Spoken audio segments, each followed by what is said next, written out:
Y buenas a todos, aquí David MetaZ y estamos aquí en un nuevo vídeo, en la segunda parte de la historia de la India, que si no habéis visto la primera parte, pues os recomiendo que vayáis a verla antes de ver esta, porque si no, la verdad que no vais a entender mucho. Pero bueno.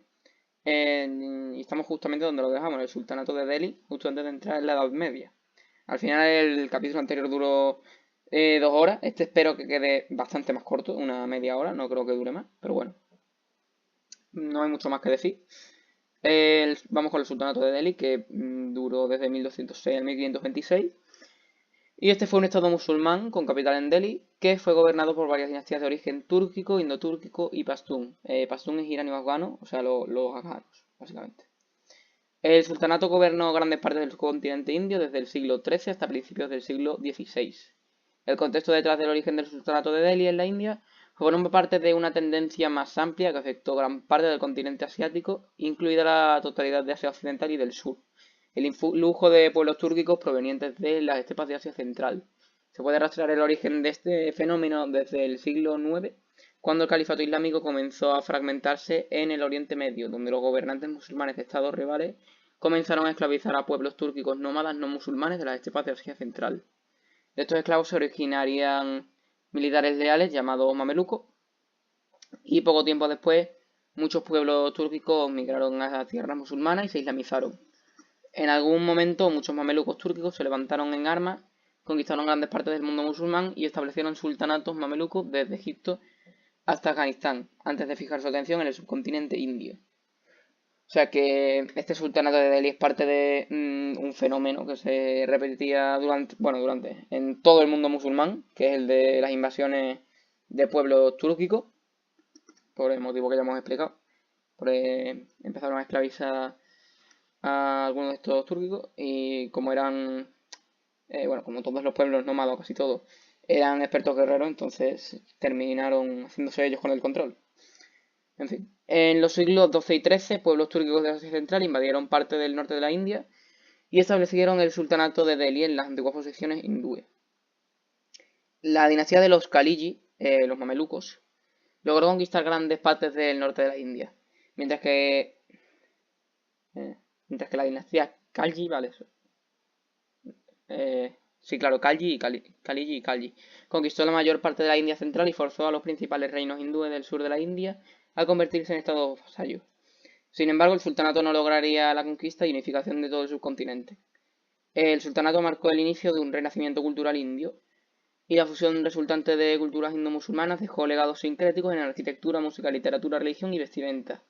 Se presume que el idioma urdu, que significa horda o campamento en varios dialectos túrquicos, nace en el periodo del sultanato de Delhi como resultado de la mezcla de los hablantes locales de Prácrito con inmigrantes que hablaban persa, túrquico y árabe. Sin embargo, el sultanato de Delhi también ocasionó la destrucción a gran escala y la profanación de templos. Aquí a la derecha tenemos lo que fue la expansión del sultanato de Delhi y aquí una moneda de la dinastía Khilji. Vale, pues bueno, de esto os tengo que decir que el urdu es la lengua que se habla en Pakistán, que es realmente hindi, que es la lengua que se habla mayoritariamente en India. Em, pero en el alfabeto iranio, bueno, ¿cómo era? Espérate, arábigo, pérsico, algo así es. Es un alfabeto que es la mezcla del persa antiguo con el árabe, pero es básicamente un alfabeto árabe. Entonces, digamos que se usaba mucho en las zonas islámicas, o sea, se usa mucho en las zonas islámicas de la India, como es Pakistán. Y el hindi es básicamente lo mismo, pero en Devanagari, que es otro alfabeto. Bueno, pues poco más que añadir, ¿no? Bueno, sí que es muy importante esta mezcla entre cultura musulmana, digamos, cultura árabe y túrquica, y la India, porque al final es la que prácticamente nosotros conocemos hoy en día. O sea, parece que no, pero los indios están bastante influenciados realmente por los musulmanes, por el Islam. Ya veréis más adelante que el Taj Mahal, por ejemplo, es arte indo-sarraceno, que se llama. O sea, no es indio realmente, porque tiene mucha mezcla de esto, de arte islámico. Bueno, sigamos con la segunda parte del sultanato de Delhi. Durante la era del Sultanato de Delhi hubo una síntesis entre las civilizaciones india e islámica, lo que acabo de contar.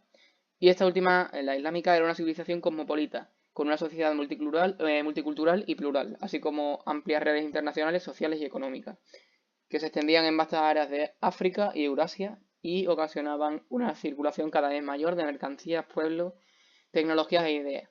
Si bien originalmente fue disruptivo cuando se transfirió el poder de las élites indias a las élites túrquicas musulmanas, el sultanato de Delhi fue responsable de la integración del subcontinente indio en un sistema mundial creciente y llevó a la India a una red internacional más amplia, lo que tuvo un impacto significativo en la cultura y sociedad indias.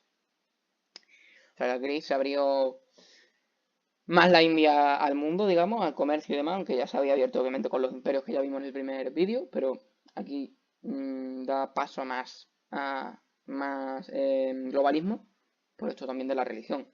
Tenían ahora más contacto con el mundo árabe todavía. En el siglo XIII el imperio mogol había invadido la mayor parte de Asia y Europa oriental. Sin embargo, mogol no, perdón, mongol. Que estaba yo ya pensando en la siguiente diapositiva, que es el imperio mogol, perdón. El imperio mongol había invadido la mayor parte de Asia y Europa oriental. Sin embargo, las invasiones mongolas de la India fueron repelidas con éxito por el sultanato de Delhi. Un factor importante de este éxito fue su ejército mameluco, el cual era muy diestro en el mismo estilo de guerra de caballería de los mongoles, debido a que tenía también raíces nómadas similares en Asia Central. Es posible que los mongoles se hubieran extendido a la India, de no ser por el rol del sultanato de Delhi en repelerlos. O sea, resumidamente, no entraron pueblos nómadas porque lo que había, o sea, porque los pueblos nómadas eran los más fuertes. Entonces, no entraron los pueblos nómadas en la India porque ya había otro pueblo nómada, que era el de los túrquicos. Un conquistador turco-mongol, Tamerlán, esto es bastante importante. Turco-mongol, Tamerlán era de la zona de Uzbekistán, ¿vale? Era un turco, o sea, del pueblo túrquico, del actual Uzbekistán, que, bueno, también es un personaje histórico muy, muy interesante. Bueno, este Tamerlán atacó al sultán Nasir-ud-Din Mehmud de la dinastía Tughluk de Delhi y el ejército del sultán fue derrotado en el 17 de diciembre de 1398. Tamerlán entró a Delhi y la ciudad fue saqueada, destruida y hecha ruinas después de que el ejército de Tamerlán asesinó y saqueó durante 3 días y 3 noches. Tamerlán ordenó saquear toda la ciudad, excepto las propiedades de los Sayyid, o sea, los nobles, los eruditos y los artistas. Se ejecutó a 100.000 prisioneros de guerra en un solo día. El sultanato, que sufrió graves daños por este saqueo, revivió brevemente con la dinastía Lodi, pero solo sería la sombra de lo que había sido. Y ahora vamos con los datos del sultanato de Delhi. Su duración, ya lo hemos dicho, del 1206 al 1526. Las lenguas, pues el persa, que lo trajeron bueno, lo trajeron estos pueblos túrquicos de Irán. El turco, porque eran pueblos túrquicos. Y el proto-hindi urdu, esto es lo que hemos hablado antes. Bueno, y faltarían más lenguas prácticas. La, el pueblo, que eran indios, eran hinduistas, hablaban lenguas prácticas, usaban el sánscrito para religión, bueno, y demás. Pues esas lenguas, durante estos 300 años, se mezclan con el persa, que traían los túrquicos, y terminó saliendo el urdu, que era más parecido al persa, utilizaba este alfabeto, que es el alfabeto del persa moderno, y el hindi, que sigue utilizando un alfabeto de origen como el Brahmi, o sea, de origen indio, pero también tiene bastante, bueno, bastante, tiene varias cosas árabes y pérsicas, y este es el alfabeto pues que trajeron estos pueblos túrquicos. Luego la capital, Delhi, obviamente, el sultanato de Delhi. Y las dinastías que tuvieron varias. Primero la dinastía de los esclavos, los que hemos visto al principio, los mamelucos, del 1206 al 1290. Después la dinastía Khalji, del 1290 al 1320. Después la dinastía Tughlaq, del 1320 al 1414. Después la dinastía Sayyid, perdón, del 1414 a 1451. Y por último la dinastía Lodi, del 1451 al 1526. De esta dinastía os voy a intentar contar lo que me acuerdo, ¿vale? Porque no sé por qué, pero no he puesto los orígenes de cada dinastía, porque era bastante. Vale, supongo que acabaréis de ver un corte un poco extraño. No sé, le habré dado sin querer, no me he dado cuenta, se me ha cortado solo. Pero bueno, con lo que estaba. Las dinastías, los orígenes de la dinastía. La dinastía primera de los mamelucos son, bueno, es lo que hemos visto antes, son túrquicos. Luego los Khalji, que creo que también son túrquicos. La Tughlaq, que si no me equivoco son iranios. La Sayyid, que esta es la más interesante de todas. Y es que decían ser descendientes de Mahoma, lo cual entonces les haría árabe, aunque esto es un poco discutible. Y por último la Lodi, que eran afganos, eran pastún, lo que hemos visto antes. Escrituras, pues el persa moderno, lo que ya he comentado antes también, este alfabeto. El Nagari, un alfabeto indio, y el alfabeto árabe, que entre comillas reemplazó, por así decirlo, el sánscrito como la lengua religiosa. Y la religión, el Islam de los gobernantes, y la población que siguió, la mayoría siendo hinduista. Bueno, menos una parte que es la actual Pakistán, que se convirtió al Islam. Aunque eso también fue más adelante, pero bueno, también había que decirlo. El sultanato de Bahmani, de 1347 a 1527. El fracaso de los sultanes de asegurarse el dominio del Deccan y del sur de la India, lo que hemos visto antes, resultó en la aparición de una serie de dinastías, tales como el sultanato de Bahmani, de 1347 al 1527, y el imperio hinduista de Vijayanagara, que ya lo veremos más adelante. Zafar Khan, un gobernador provincial bajo los Tugluks, en la dinastía que ya hemos visto, se rebeló contra los turcos y se proclamó sultán, tomando el título de Alauddin Bahman Shah, o sea, Gloria de la Fe, en 1347. El sultanato de Bahmani, localizado al norte del Deccan, duró cerca de 2 siglos hasta que fue fragmentado en 1527 en 5 estados menores conocidos como los sultanatos del Deccan: Bijapur, Golconda, Ahmednagar, Berar y Bidar. El sultanato de Bahmani adoptó los métodos de cobro de impuestos y de administración establecidos por los sultanes de Delhi, y su caída fue originada por la competencia y odio entre los inmigrantes musulmanes e hinduistas, conversos con extranjeros y oficiales en servicios temporales. El sultanato de Bahmani inició un proceso cultural importante, particularmente en la arquitectura y la pintura. Y aquí a la derecha tenemos a este Zafar Khan y a la izquierda la expansión del sultanato. Vamos con los datos del sultanato de Bahmani, del 1347 al 1527. Lengua, pues el persa, que habían traído ya los sultanes de Delhi. Las lenguas dravídicas que hablaba la población. Y el proto-urdu, que también hemos comentado anteriormente.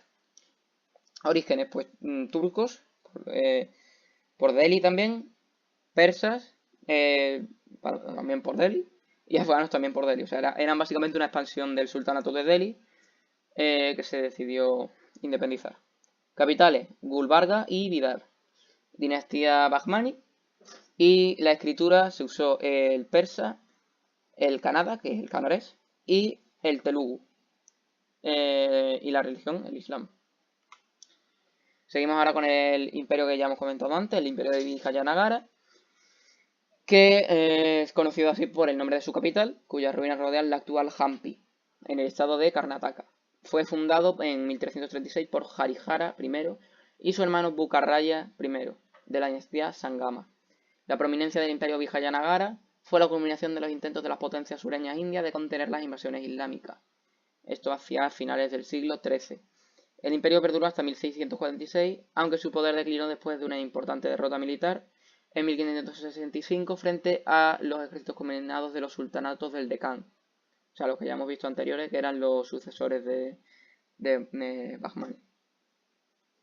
En las primeras 2 décadas después de la fundación del imperio, Harihara I obtuvo el control de la mayor parte del área del sur, al sur del río Tungabhadra, y ostentaba el título de Purvapashima Samudra Ishabara, amo de los mares oriental y occidental. O sea, como podéis ver aquí, el mar oriental sería el mar Arábigo, el mar occidental sería lo que es el océano Índico, si no estoy mal.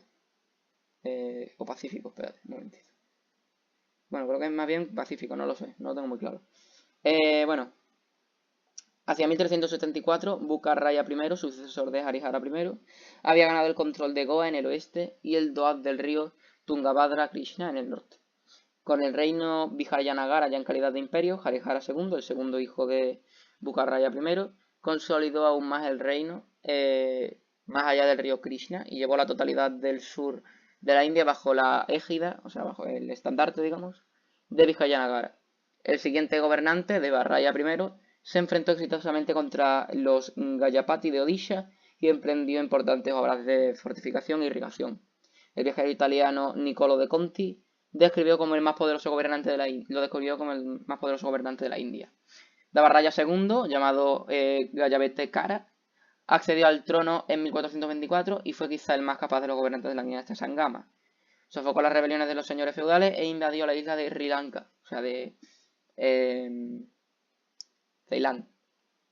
Bueno, ya que tengo que comentar, bueno, abajo a la izquierda tenéis, como siempre, la expansión del imperio. Abajo a la derecha tenemos la ciudad de Vijayanagara. Y pues poco más que decir, la verdad. Seguimos con el imperio de Vijayanagara. Los emperadores Vijayanagara fueron tolerantes hacia todas las religiones, como escribieron los visitantes extranjeros. Los reyes usaron títulos tales como Gobrahama Pratipalanacharya, literalmente protector de las vacas y los brahmanes. Las vacas son sagradas para el hinduismo y los brahmanes son los sacerdotes del hinduismo. Hinduraya Suratrana, literalmente protector de la fe hindú, lo que da testimonio de su intención de proteger el hinduismo, si bien seguían costumbres islámicas en la ceremonia y en la manera de vestir en la corte. Los fundadores del imperio, Harihara I y Bukka Raya I, fueron devotos shivaístas, adoradores de Shiva, de esto ya hemos hablado, pero subvencionaron a la orden vishnuista de Ringei y designaron a Varaya, el jabalí, un avatar de Vishnu. Por cierto, esto no hemos hablado, ahora tenemos que hablar de esto, de lo de los avatares, como su emblema.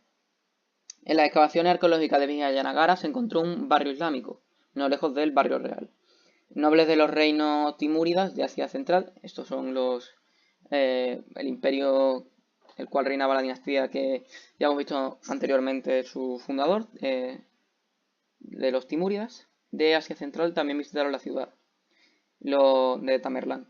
Los reyes de las dinastías Saluba y Tuluba fueron de fe vishnuista, pero participaban en ceremonias de honor tanto a Virupaksha, Shiva, en Hampi como a Venkateshwara, Vishnu, en Tirupati.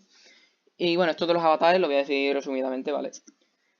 Es una característica que tenían los dioses hinduistas para encarnarse, literalmente. O sea, un avatar es una encarnación de un dios.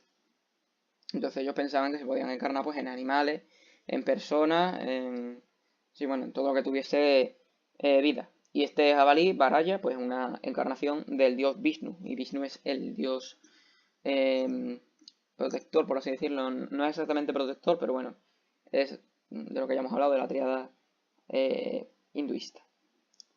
El legado del imperio incluye muchos monumentos que se extienden por el sur de la India, siendo el más conocido de ellos el grupo de Hampi. Las anteriores tradiciones sureñas de la arquitectura religiosa se amalgamaron en el estilo de Vijayanagara, y la mezcla de fe y lenguas vernáculas inspiró innovaciones en la construcción de templos hinduistas, en la que se usó el granito local. Las matemáticas florecieron en Kerala de nuevo, como durante toda la historia en el sur de la India. El matemático Madhava de Sangamagrama fundó la famosa Escuela de Astronomía y Matemática de Kerala en el siglo XIV, de la cual se originaron grandes matemáticos en el sur de la India durante la Edad Media, como Parameshvara, Nyakansa, Somayaghi y Gyesadeva. La eficiente administración y el vigoroso comercio marítimo trajo nuevas tecnologías, tales como sistemas de irrigación. El mecenazgo del imperio hizo posible que se alcanzara un auge en las bellas artes y en la literatura en canarés, telugu, tamil y sánscrito. Canarés, telugu y tamil son tres lenguas de origen dravídico del sur de la India, y el sánscrito que ya hemos visto durante toda la presentación lo que es. Vijayanagara entró en declive después de la derrota en la batalla de Talikota, 1565, donde murió Aliya Ramarraya. Tirumala Devarraya, su sucesor, inauguró la dinastía Aravidu. Mudó la capital a la nueva ciudad de Penukonda para reemplazar la destruida Hampi, o sea, Vijayanagara, e intentó reconstruir el imperio. Tirumala abdicó en 1572, dividió los restos de su reino entre sus tres hijos y siguió una vida religiosa hasta su muerte en 1578. El imperio colapsó en 1514 y sus últimos restos perduraron hasta 1646, después de continuas guerras contra el sultanato de Bijapur y otros estados. Durante este periodo surgieron nuevos reinos independientes a partir de Vijayanagara. Todos ellos declararon la independencia y tendrían un impacto importante en la historia del sur de la India durante los siglos posteriores. Vamos a ver los datos del Imperio Vijayanagara, aunque ya hemos visto bastantes cosas, pero vamos a ordenarlos un poco. La duración del 1336 al 1646, las lenguas canarés, telugu, tamil y sánscrito, o sea, las tres dravídicas y el sánscrito. Orígenes dravídicos, como no podía ser de otra manera. Capital Vijayanagara. Y las dinastías, pues la Sangama, del 1336 al 1485. La Saluba, del 1485 al 1505. La Tuluba, del 1505 al 1570. Y la Arabidu, del 1570 al 1646. Escritura, pues canarés y telugu. Las dos, como todos los alfabetos de origen puramente indio, pues vienen del Brahmi, que ya lo hemos visto. Y la religión, el hinduismo. Otra potencia de esta época, durante 2 siglos y medio, desde mediados del siglo XIII, la política en el norte de la India estuvo dominada por el sultanato de Delhi y en el sur de la India por el imperio de Vijayanagara. Sin embargo, también hubo otras potencias regionales. La dinastía Reddy derrotó al sultanato de Delhi y extendió su dominio desde Cuttack en el norte hasta Kanchi en el sur y sería finalmente absorbida por el imperio de Vijayanagara. Los reinos Rajput fueron las fuerzas dominantes en el oeste y centro de la India. Su poder alcanzó su cúspide con Rana Sanga, en cuya época los ejércitos Rajput obtuvieron constante victoria contra los ejércitos del sultanato de Delhi. En el sur, el sultanato Bahmani, del que ya hemos hablado, fue el rival principal de Vijayanagara, para los que representó frecuentemente una dificultad. A principios del siglo XVI, Krishnadevaraya del imperio Vijayanagara derrotó al último reducto de poder del sultanato Bahmani, después de lo cual este colapsó y se dividió en los 5 pequeños sultanatos del Deccan que ya hemos visto. En el este, el reino Gayapati fue una destacada potencia y estuvo asociado en gran medida con el crecimiento de la cultura y arquitectura regional. Con el rey Kapilendra-deva, los Gayapati se convirtieron en un imperio que se extendía desde el río Ganges en el norte hasta el río Kaveri en el sur. En el noreste de la India, el reino Ahom fue una potencia durante 6 siglos, liderados por Lachit Borfukan. Los Ahom derrotaron de manera decisiva al ejército mogol, del cual ya hablaremos, en la batalla de Saraigat durante los conflictos Ahom-mongoles. Más al este estaba el reino de Manipur, en donde se desarrolló una sofisticada cultura hindú de Vishnaísmo gaudía. Vamos, que no eran obviamente el sultanato de Delhi y los Vijayanagara la única potencia de la Edad Media india, sino que había muchísimas. Lo que pasa es que tampoco podemos meterlas todas porque si no, no da tiempo, literalmente. Y aquí tenemos pues, algunos de las expansiones de estos reinos, de los Ahom, de los Gayapati, de los Reddy. En fin, seguimos con el imperio mogol y entramos ahora en la edad moderna india. Este imperio mogol duró desde el 1526 al 1857. En 1526, Babur, descendiente de Tamerlán, el cual ya hemos visto, y, ojo esto, Genghis Khan, yo no sabía esto cuando estaba, o sea, cuando estaba haciendo la presentación me enteré, este Babur, que es el fundador del imperio mogol, perdón, es descendiente tanto de Tamerlán, que es uno de los mejores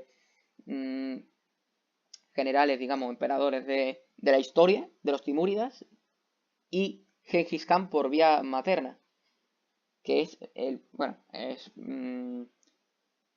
probablemente el emperador entre comillas, el gobernante que más territorio ha tenido a su disposición en la historia, prácticamente. Bueno, en la historia no, porque luego están también los imperios coloniales, pero seguido, digamos, continental, es sin duda el imperio más grande de la historia. O sea, alcanzó desde Corea hasta Rusia o Ucrania incluso. O sea, una cosa bestial. Y ya hemos visto que podrían haber incluso conquistado India si no fuese por el sultanato de Delhi. Y este Babur es descendiente de ellos dos. O sea, altas expectativas. Uno por parte de padre y otro por parte de madre. Bueno, Babur, descendiente de Tamerlán y Genghis Khan, y oriundo del centro de Asia, en lo que hoy es Uzbekistán, penetró por el paso Jaiber y estableció el imperio mogol, que en su punto de máximo esplendor comprendía el territorio de los actuales Afganistán, Pakistán, India y Bangladesh. El hijo de Babur, Humayun, fue derrotado por el guerrero afgano Sher Shah Suri en 1540, fundador del imperio Suri y obligado a retirarse a Kabul. Tras la muerte de Sher Shah, su hijo Islam Shah Suri y su general Indugemu Vikramaditya establecieron un gobierno secular en el norte de la India con capital en Delhi hasta 1556. Después de vencer en la batalla de Delhi, Akbar, el nieto de Babur, derrotó a Jemu en la segunda batalla de Panipat el 6 de noviembre de 1556. El emperador Akbar el Grande intentó establecer una buena relación con los hindúes y Akbar declaró el Amari o la prohibición de sacrificar animales en los días santos del jainismo y redujo la jizya, impuestos para los no musulmanes. Los emperadores mogoles se casaron con la realeza local, se aliaron con los marayas e intentaron fusionar su cultura turco-persa con los antiguos estilos indios, con lo que crearon una cultura indo-persa y una arquitectura indo-sarracena. Akbar se casó con una princesa Rajput, o sea, india, Mariam Uz Zamani, y tuvieron un hijo llamado Jahangir, que era parte mogol y parte Rajput, como lo serían los futuros emperadores mogoles. Jahangir siguió más o menos la política de su padre y la dinastía mongola gobernaba la mayor parte del subcontinente indio hacia 1600.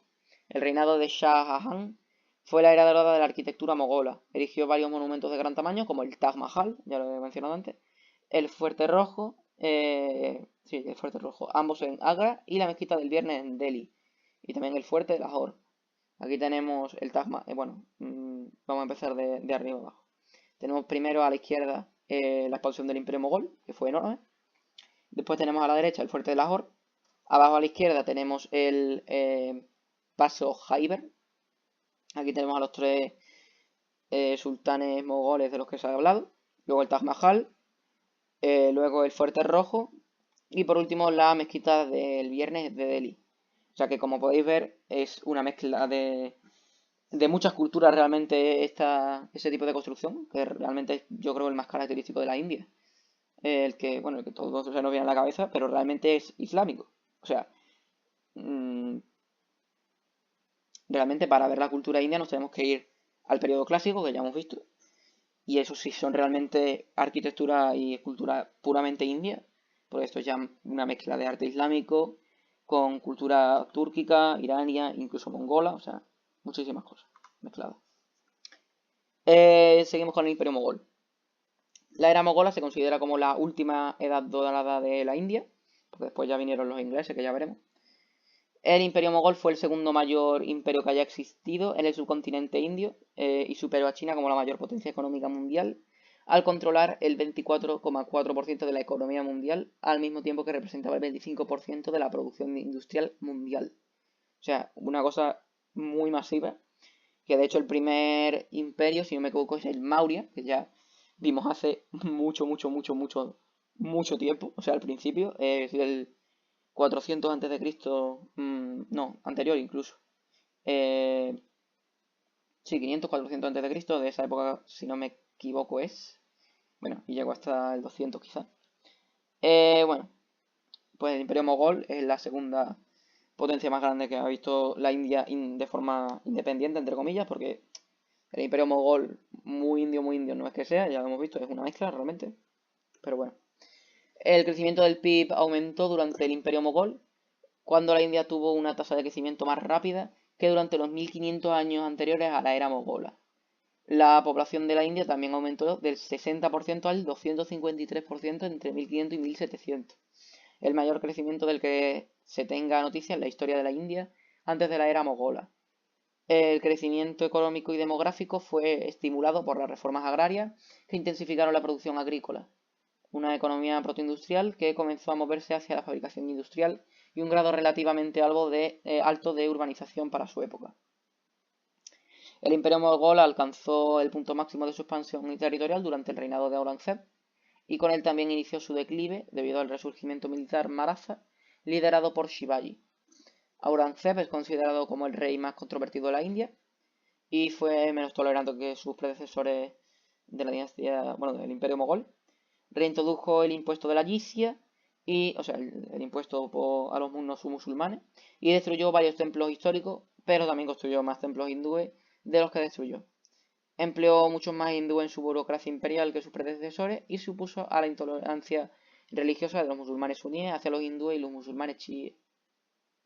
O sea que era más intolerante, pero tampoco es que fuese muy intolerante hacia el hinduismo. Lógicamente, si estás gobernando en India, hombre, ser intolerante al hinduismo creo que muy buena idea no es. Sin embargo, con frecuencia se le culpaba de haber erosionado la tradición sincrética y tolerante de sus antecesores, así como del incremento de la brutalidad y de la centralización, lo que pudo haber tenido un rol importante en la caída de la dinastía mogola después de Aurangzeb. El imperio empezó a declinar a partir de entonces. Los mogoles sufrieron fuertes golpes debido a las invasiones de los marazas y afganos. Durante la decadencia del imperio mogol surgieron varios estados más pequeños para llenar el vacío de poder y estos mismos fueron factores que contribuyeron a la decadencia. En 1737 el general Bajirao del imperio maratha invadió y saqueó Delhi y posteriormente derrotó al general mogol Amir Khan Umrao. Ese mismo año el comandante jefe del ejército mogol, Nizam ul Mulk, fue derrotado en Bhopal por el ejército maratha. En 1769 Nader Shah, emperador de Irán, derrotó a los mogoles en la batalla de Karnal. Después de esta victoria, Nader capturó y saqueó Delhi y se llevó muchos tesoros, incluido el trono del pavo real. En 1757 la dinastía mogola quedó reducida a gobernantes títeres. Sus últimos miembros fueron derrotados finalmente durante la rebelión india de 1857 y los restos del imperio fueron anexados formalmente por los británicos, al tiempo que la ley de gobierno de la India de 1858 permitía a la corona británica asumir el control directo de la India en la forma del nuevo Raj británico.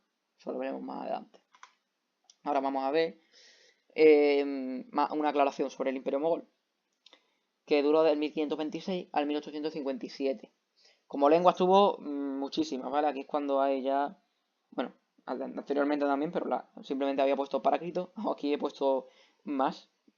El persa, ya introducido por el sultanato de Delhi, después también invasiones iranias, en fin, persa. El chagatai, que es un idioma túrquico, era el que tenía Babur. El urdu, del que también hemos hablado, y el hindi, que aquí se terminan de desarrollar los dos. El bengalí, que era una lengua indoaria más. Y bueno, y demás lenguas prácticas. Sus orígenes, pues ya lo hemos visto, turco-mongol, indio, iranio, un poco de todo. Y las capitales Agra, Delhi, Fatehpur Sikri y Lahore. La dinastía mogola, obviamente. Y la escritura persa, Nash, que era una forma del árabe. Y las regionales, que ya hemos ido viendo. Y la religión, pues el Islam. Bueno, aparte de las que hemos ido viendo, también hay muchísimas más, ¿vale? Para que tampoco son de tanta importancia. Vamos con el Imperio Maratha, de 1674 a 1818. Los jefes tribales de los marazas estuvieron al servicio de los sultanes de Bijapur, al oeste del Deccan en la época en que estaban siendo asediados por los mongoles. Shivaji Bhonsle, de 1627 a 1680, un feroz combatiente reconocido como el padre de la nación maratha, aprovechó este conflicto y estableció su principado cerca de Pune, que posteriormente se convertiría en la capital de los marazas.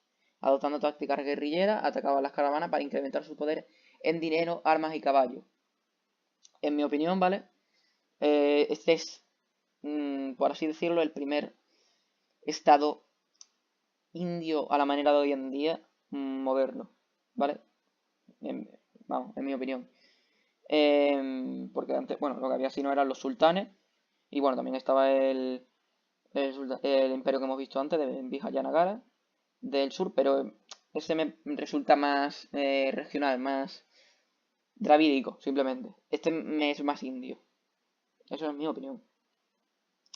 Shivaji atacó con éxito a enclaves mogoles, incluyendo el puerto de Surat, y en 1674 asumió el título de Señor del Universo, en una pomposa coronación, la cual señaló su determinación de retar el imperio mogol, así como de restablecer el reino hinduista en Maharashtra, de donde era originario. Y hablando, bueno, Maharashtra, por cierto, es esto de la tercera imagen. Y hablando de eso, lo de proclamarse Señor del Universo es algo que entiendo yo que cogería de los mongoles, porque el mismo Genghis Khan lo que hizo fue, o sea, Genghis Khan significa eso. No sé si significa en realidad el emperador del mundo, algo así. Pero es eso. O sea, los mongoles se declaraban señores del universo y por eso se pusieron a conquistar sin, vamos, sin ton ni son. Entonces supongo que eso limitaría a los mongoles como retándolo. Eh, El emperador mogol Aurangzeb peleó tenazmente frente a los sucesores de Shivaji entre 1681 y 1705, pero finalmente retrocedió al norte de la India cuando sus finanzas comenzaron a verse afectadas por esa lucha y los miles de muertos ocasionados por la guerra y otras calamidades. En 1717, un emisario mogol firmó un tratado con los marazas otorgándoles el dominio sobre el Decán a cambio del reconocimiento del reino mogol y la remisión de ciertos impuestos anuales. Sin embargo, prontamente los marazas capturaron Malwa, Orissa y Bengala. El sur de la India también cayó bajo el poder de los marazas. Por esto os digo que para mí este es el primer estado indio de la manera actual de la época más moderna, digamos. Y puede que sea, no lo sé, no lo tengo muy claro, pero que sea el germen de lo que es el país de India hoy. O sea, los mogoles serían Pakistán y los marazas serían la India. ¿Vale? Y aquí tenemos la expansión en naranja del imperio maratha. Seguimos con el imperio de los marazas, que a pesar de su poderío militar, no parecían demostrar una buena administración de la nación, ni para introducir cambios socioeconómicos necesarios. Una de sus características fue la conquista de nuevos territorios, lo que en ocasiones les enfrentó a los campesinos de los territorios conquistados. Los marazas mantuvieron varias guerras con las fuerzas coloniales británicas, pero paulatinamente comenzaron a debilitarse y fueron derrotados por los afganos en la sangrienta batalla de Panipat en 1761. Esto dio origen a una división del reino en 5 estados independientes. El último Peshwa, o sea, gobernante, Bayi, Rao II, fue derrotado por las tropas británicas en la tercera guerra anglo-maratha.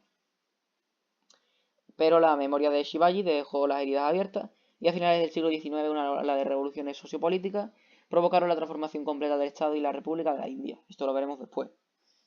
Eh, seguimos con datos del Imperio Maratha. Su duración del 1674 a 1818. Sus lenguas, el marathi, una lengua, si no me equivoco, indoaria. Sí, creo que es indoaria. Ahí tenemos a la derecha bueno, donde se habla hoy en día el marathi. Y el sánscrito. Orígenes dravídicos en indoario, os digo, como la actual República de la India, por eso digo que me lo recuerda. Y sus capitales, Raigal, Satara y Pune.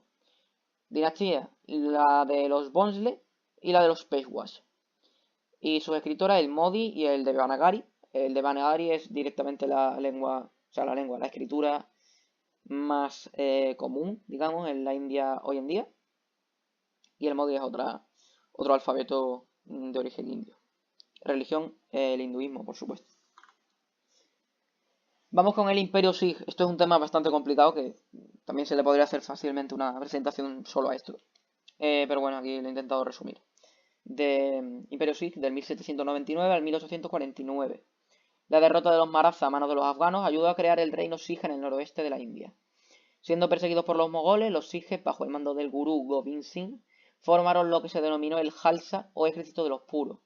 El Khalsa se rebeló contra la represión económica y política de los mogoles en Punjab, o sea, en el Punjab, al final del reinado de Aurangzeb. Con tácticas guerrilleras aprovecharon la inestabilidad política creada por las guerras de los mogoles con los afganos y persas, enriqueciéndose y expandiendo su control territorial. En 1770 la hegemonía Sikh se extendía desde el río Indo hasta el río Yamuna y desde Multán hasta Jammu. Pero los Sikhs, al igual que los Maharazas, eran un conglomerado desunido de 12 reinos que confrontaban continuas luchas internas. Fue Ranjit Singh, 1780-1839, quien promovió la unidad de los Sijes y la convivencia con los hinduistas y musulmanes. Ranjit Singh empleó oficiales europeos e introdujo una estricta disciplina militar que les permitió expandir su territorio a partes de Afganistán, Cachemira y Ladakh. Vale, sobre esto hay que explicar varias causas, ¿vale? Y es que aquí se da por hecho que se sabe el origen de los Sikh y demás. Sí es verdad que esto sería más historia de Pakistán. De hecho, aquí está la expansión del reino Sikh y como podéis ver es casi todo Pakistán. Pero lo he incluido porque también tuvo una parte en la India. Pero bueno, os voy a hacer un resumen muy rápido. Y es que, bueno, se formó una religión la cual era la religión del sijismo, que era básicamente una mezcla entre el Islam y el hinduismo. Era como un sincretismo que se formó en esta parte de Pakistán. Básicamente es eso, o sea, no tiene mucho más. Además son monoteístas, pero tampoco niegan el hinduismo, o sea, sí, son básicamente eso. Una mezcla entre el Islam y el hinduismo. Vamos con más datos del Imperio Sikh, 1799-1849. La lengua era el Panjabí, una lengua originaria de Punjab, Indoaria. Orígenes hinduarios. Y las capitales Lahore y Amritsar. Y la dinastía era la dinastía Sandawalia.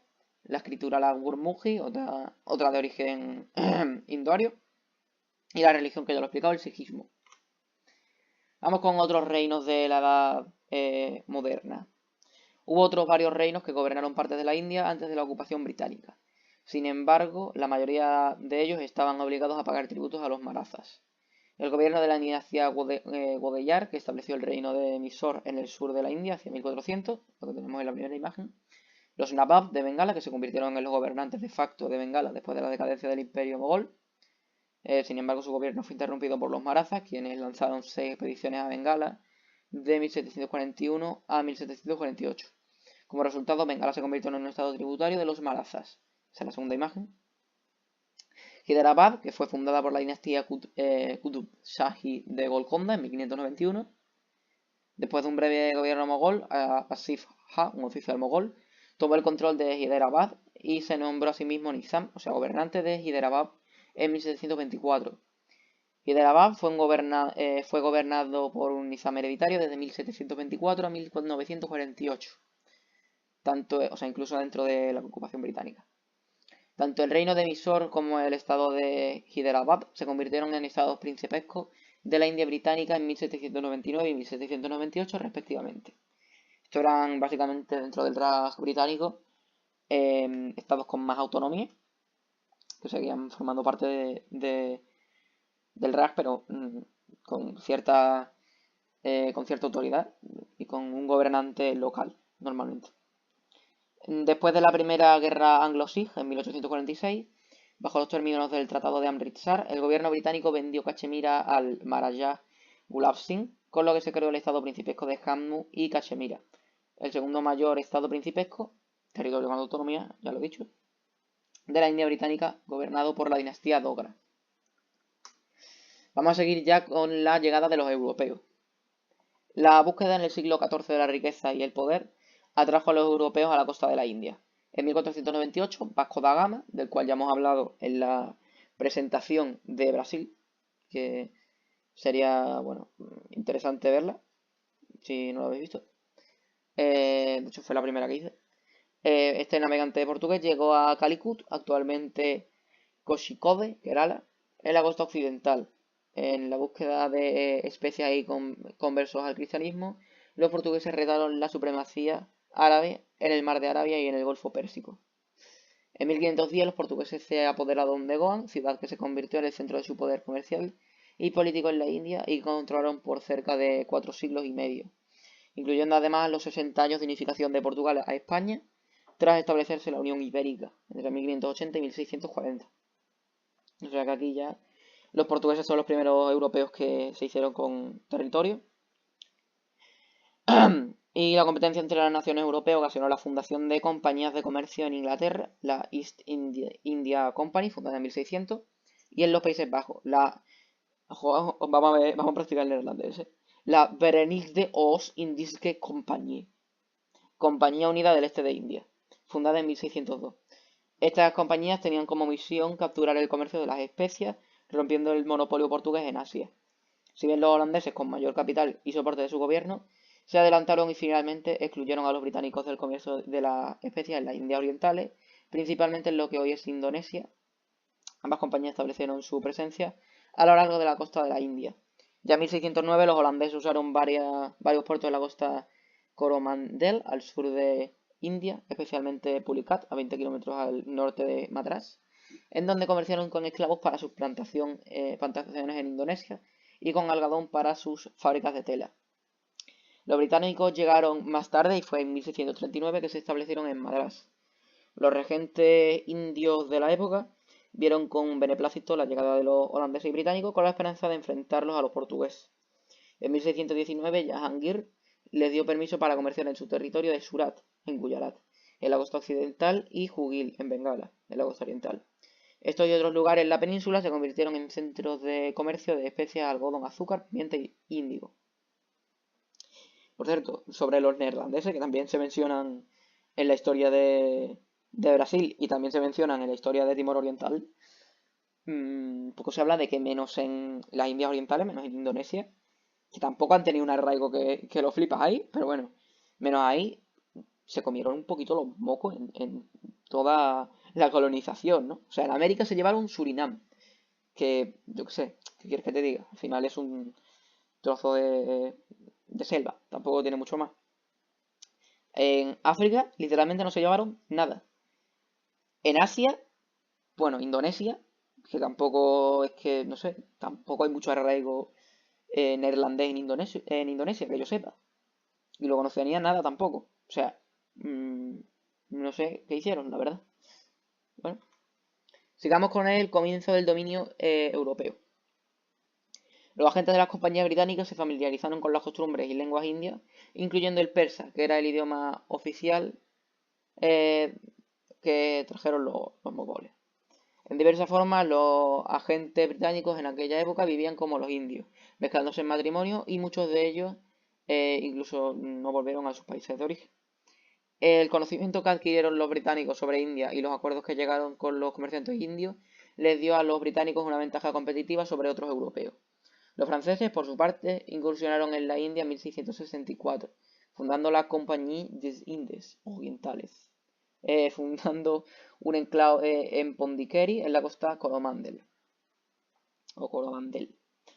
En 1717, el emperador mogol Farrukh Siyar le dio a los británicos permiso para establecerse en 38 pueblos cerca de Calcuta, reconociendo la importancia de mantener continuidad en el comercio de la región de Bengala.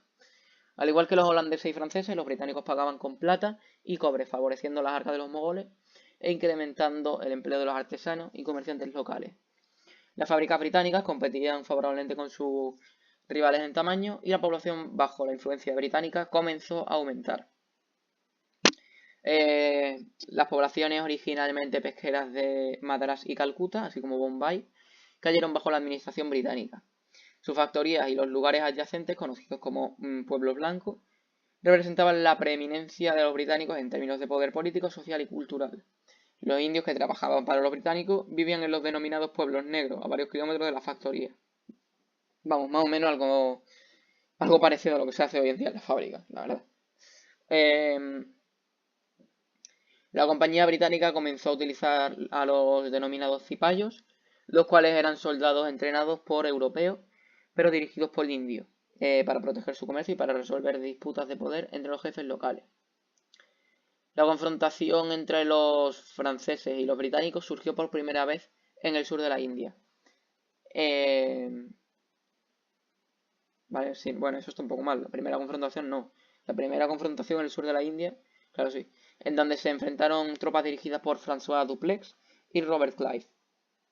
Los dos hombres que tenemos aquí abajo. El primero es el emperador mogol del que ya hemos hablado. Y después estos dos generales, el francés y el inglés. Ambos bandos querían colocar su candidato como Nawab o regidor de Arcot, en la zona alrededor de Madrás. En la lucha que se extendió entre 1744 y 1763, los británicos obtuvieron las mayores ventajas después de un tratado de paz firmado en París y finalmente colocaron a su regente. Los franceses y británicos también respaldaron diferentes facciones en su lucha por la sucesión en el virreinato mogol de Bengala, siendo Clive quien ganó esta lucha en 1757. Posteriormente Clive venció a las fuerzas mogolas en Buxar, al oeste de Patna, en Bihar, y en 1765, y el emperador Shah Alam confirió a los británicos los derechos administrativos sobre la región de Bengala, Bihar y Orissa, una región con 25 millones de habitantes.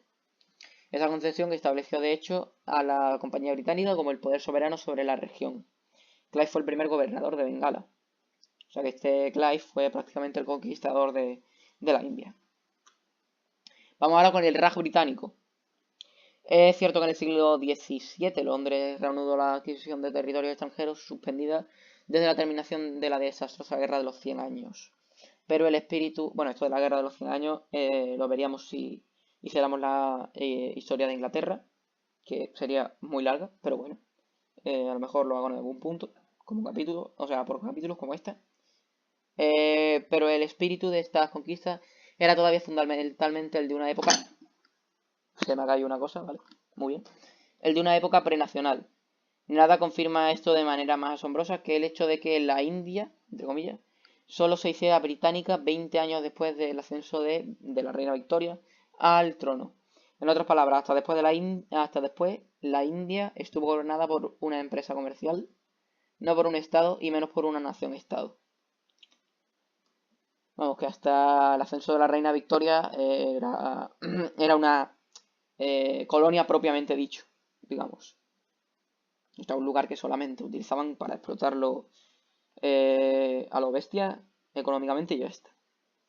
Pero el cambio se estaba gestando.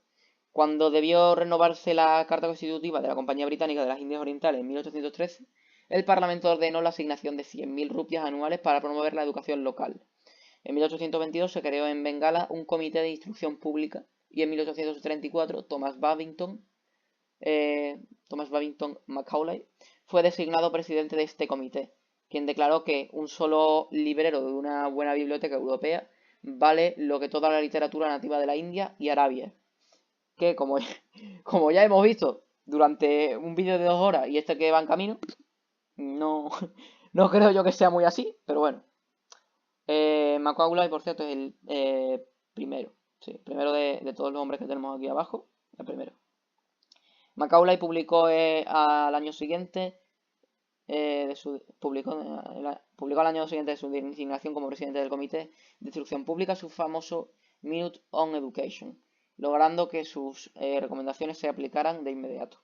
Se introdujo un sistema educativo completamente británico que, en palabras de Macaulay, crearía una clase de personas de sangre y color indios, pero de gustos, opiniones moral e intelectos británicos.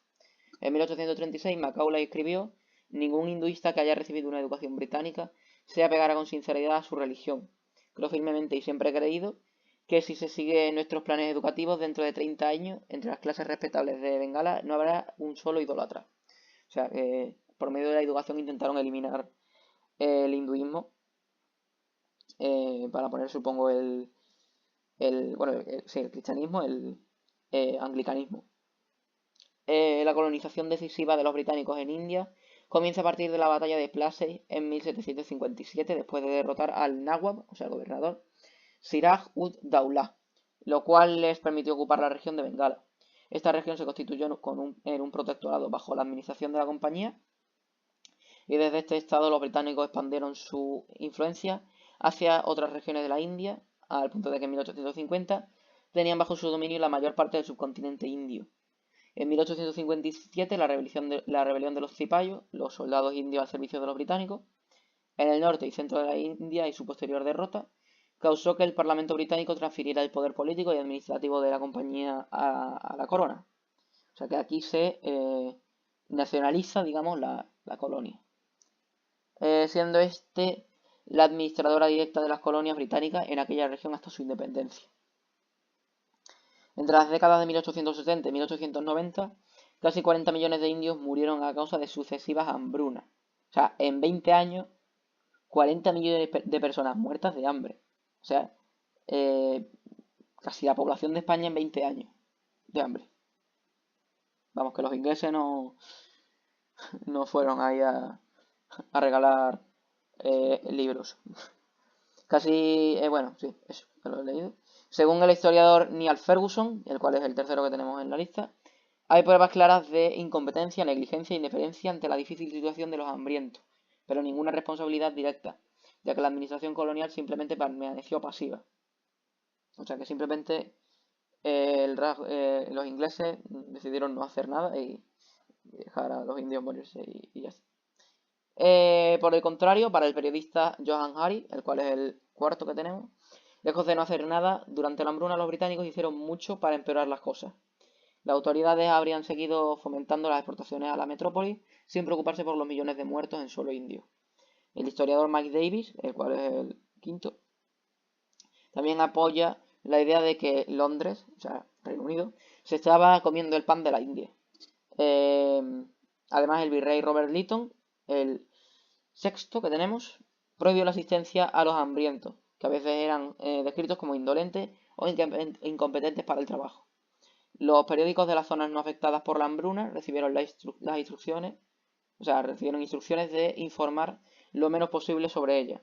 Según Mike Davis, Lord Lytton, se guiaba por la idea que, ciñéndose a la economía liberal, estaba ayudando oscuramente al pueblo indio. Y aquí tenemos una expansión, un mapa de lo que era el Raj británico, que como podéis ver también tenía un poquillo en Yemen, por algún motivo. Me recuerda eso al virreinato de la Nueva España de México, que también tenía Filipinas. Es una cosa un poco extraña, pero bueno. Y después tenemos ahí la bandera que se utilizó para el Raj británico. Vamos ya con el independentismo indio. A finales del siglo XIX, la India, en aquel momento entonces una colonia británica, dio los primeros pasos hacia la independencia con la designación de consejeros nativos al virrey de la India y la creación de los consejos provinciales cuyos miembros eran indios. O sea que cada vez había más indios en el gobierno y se acercaba pues una inminente independencia de la India. La India salió empobrecida de la Primera Guerra Mundial debido a los impuestos y a los préstamos de guerra, 100 millones de libras, obtenidos mediante el aumento de los impuestos y los precios. Estos 100 millones de libras salieron de la India para apoyar a la economía británica durante la Primera Guerra Mundial. Una ola de disturbios se extendió por todo el subcontinente en 1918-1920 y en Bombay una huelga de textil se extendió a 125.000 trabajadores. Se produjeron disturbios por alimentos en Bombay, Madrás, Calcuta, Bengala. La mayor parte del país se vio afectada por manifestaciones masivas, huelgas o disturbios. En Amritsar, las tropas británicas abrieron fuego con una multitud de manifestantes, matando a 379 personas e hiriendo a otras 1.200. En los primeros 6 meses de 1920 se convocaron más de 200 huelgas. Un informe del gobierno señaló una fraternidad sin precedentes entre hindúes y musulmanes. O sea, que se unieron nada más las dos religiones para librarse de los británicos y del Raj británico. El partido del Congreso estaba dividido en cuanto a la actitud a adoptar. Gandhi, que era un abogado, que supongo que ya todos lo conoceremos, por lo menos de haber oído de él o de haber visto su foto, que la tenemos ahí abajo. Gandhi, que temía que estos disturbios degeneraran en un conflicto con los capitalistas indios, a los que estaba cercano, optó por promover la negativa pacífica a colaborar con las autoridades. Sin embargo, puso límites a esta negativa a cooperar, decidiendo no exigir el impago de los impuestos generales con el argumento de que esto podría alentar a los campesinos a no pagar la renta a los zamindares, los aristócratas de la India. Sin embargo, siguen produciéndose numerosos enfrentamientos violentos entre la policía y los manifestantes. Y en febrero de 1922, en la ciudad de Chauri Chaura, Bihar, en el estado de Bihar, la policía abrió fuego después de escaramuzas durante una manifestación y la multitud respondió prendiendo fuego a la comisaría, matando a unos 20 policías. Más de 170 campesinos fueron asesinados en represalia y Gandhi pidió que se detuviera el movimiento de protesta, permitiendo que la administración colonial restaurara su autoridad. El gobernador de Bombay, Lord Lloyd, admitió más tarde que la campaña les asustó y estuvieron muy cerca de tener éxito. Durante este tiempo también ocurrió la emigración de 12 millones de indios y pakistaníes que se desplazaron a la India o a Pakistán, solo superada en magnitud por el desplazamiento del pueblo soviético a causa de la invasión nazi a la Unión Soviética durante la Segunda Guerra Mundial. De estas migraciones ya hablaré en la siguiente diapositiva, ¿vale? Porque de hecho esto no debería estar aquí, porque no tiene mucho sentido, ¿no? O sea, está el dato pero no la explicación. Bueno, vamos con la independencia de la India. Tras un largo proceso de conflictividad social, se logró la independencia de la India de forma pacífica el 15 de agosto de 1947.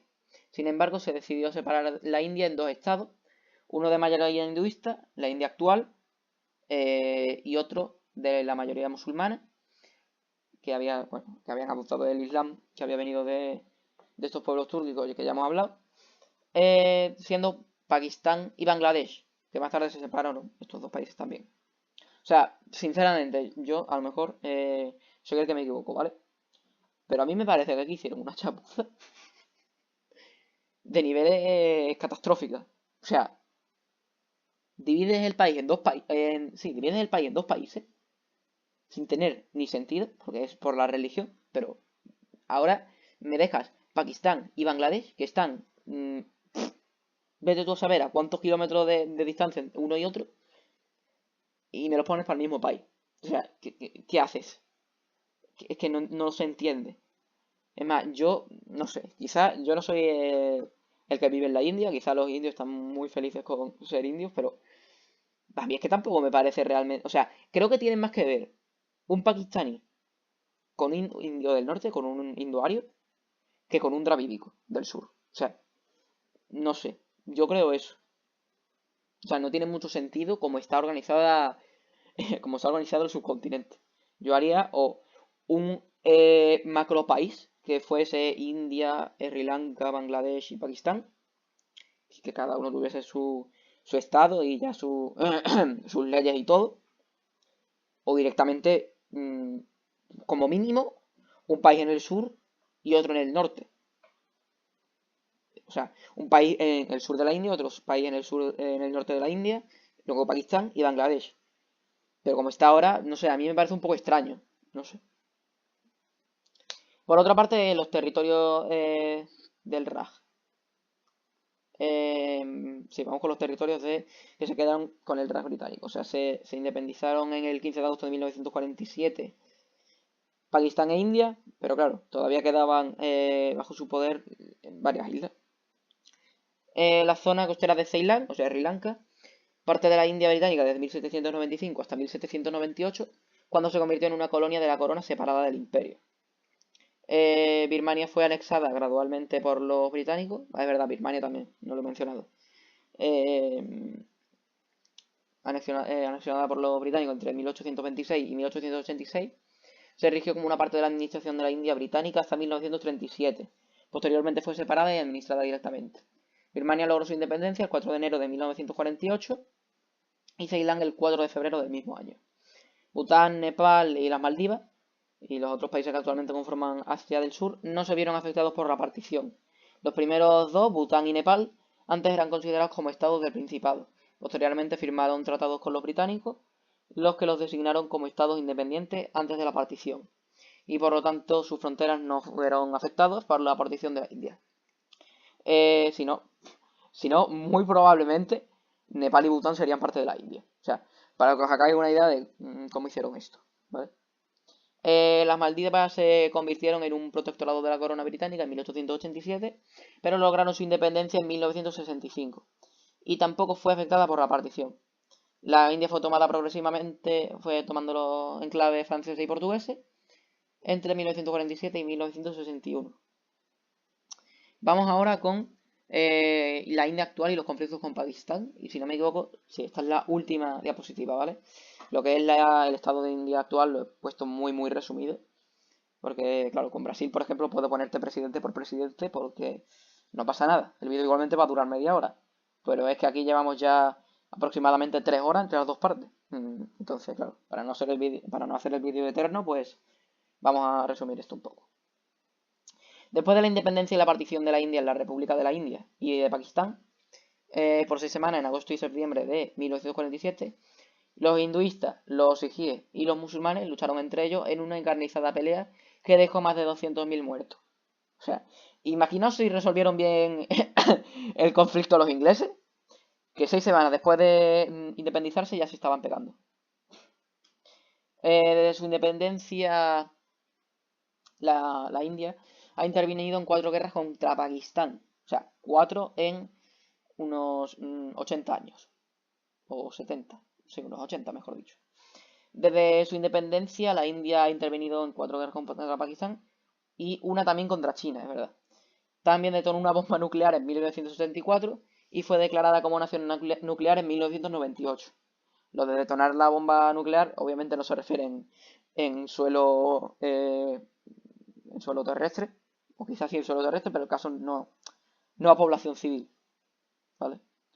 Eh, la primera guerra contra Pakistán comenzó en 1947 por el control de Cachemira, al igual que la de 1965. En el 71 la India acogió a refugiados de Pakistán del Este, o sea, de Bangladesh actual, y ayudó a las fuerzas de rebeldes de esa región en su lucha por la independencia de la nación, que se conoce hoy en día como Bangladesh. En 1971, durante la fase final de esa guerra, la India intervino directamente en la contienda, lo que originó la derrota de Pakistán y la independencia de Bangladesh. En el 62, la India también se enfrentó militarmente a China por problemas fronterizos. Comenzando con una economía inspirada en ideas socialistas, después de la salida de los británicos, la India fue progresando lentamente. Bueno, o sea, el liberalismo creo que queda, ¿no? Bueno, no importa. Fueron las reformas económicas adoptadas a principios de los años 90 en las que impulsaron a la India a un crecimiento económico más agresivo. Actualmente, la India se considera como una nación emergente con un gran potencial de desarrollo. De hecho, en términos de PNB, o sea, de Producto Nacional Bruto, es actualmente la 10ª potencia más grande del mundo. En PIB no creo que sea tanto, ¿vale? Pero bueno. Bueno, básicamente porque el Producto Nacional Bruto es, digamos, las empresas que tienes en tu territorio y el Producto Interior Bruto es las empresas de tu nacionalidad que están en todo el mundo. Y claro, la India tiene mucho PNB porque eh, la gente de ahí cobra muy poco, están dispuestos a trabajar por muy poco dinero para lo que es Europa. Entonces les pagan muy poco y por eso hay muchísimas empresas ahí que, bueno, que fabrican ahí y en Bangladesh y en Pakistán. Son países con una mano de obra muy barata.